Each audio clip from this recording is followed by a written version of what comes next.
আজ আমরা বিভিন্ন বিদ্যার জনকদের নিয়ে আলোচনা করব। প্রথমে যেটা আসছে আয়ুর্বেদের জনক। আয়ুর্বেদের জনক বলা হয় চরককে।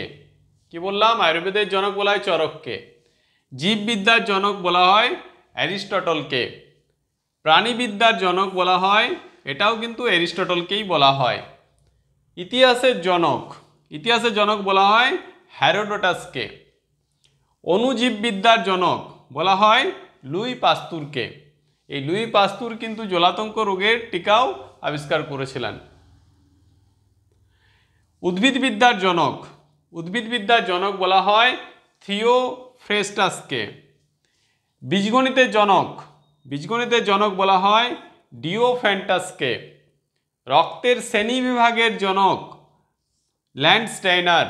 ত্রিকোণমিতির জনক এটা হচ্ছে হিপারকাস। কি বললাম? হিপারকাস। জ্যামিতির জনক ইউক্লিড। তারপর দেখো ইন্টারনেটের জনক ভিন্টন সার্ফকে ইন্টারনেটের জনক বলা হয়। অর্থনীতির জনক অ্যাডাম স্মিথ। পাটিগণিতের জনক ব্রহ্মগুপ্তকে পাটিগণিতের জনক বলা হয়। জিন তত্ত্বের জনক গ্রেগর জোহান ম্যান্ডেল। শল্য চিকিৎসার জনক সুশ্রুত। হোমিওপ্যাথির জনক বলা হয় স্যামুয়েল হ্যানিম্যানকে।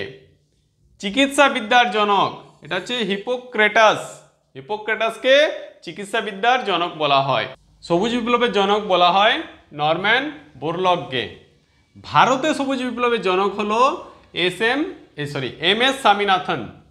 ঠিক আছে, এই প্রসঙ্গ মনে হয়। দুগ্ধ বিপ্লবের জনক হচ্ছে ভার্গিস কুরিয়েন। ভারতীয় পরমাণু প্রোগ্রামের জনক বলা হয় হোমি জাহাঙ্গীর ভাবাকে।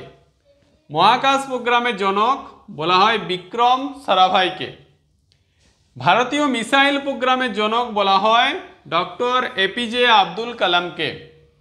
ভারতীয় সিনেমার জনক বলা হয় দাদা সাহেব ফালকেকে। ভারতীয় সংবিধানের জনক বলা হয় বি.আর. আম্বেদকরকে। জাতির জনক বলা হয় মহাত্মা গান্ধীকে।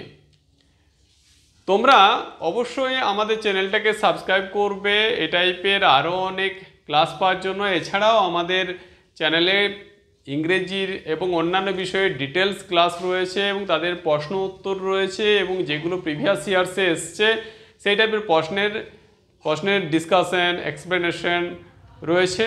সেগুলো দেখার জন্য তোমরা অবশ্যই আমাদের চ্যানেলের যে মূল পেজ সেখানে ভিজিট করবে।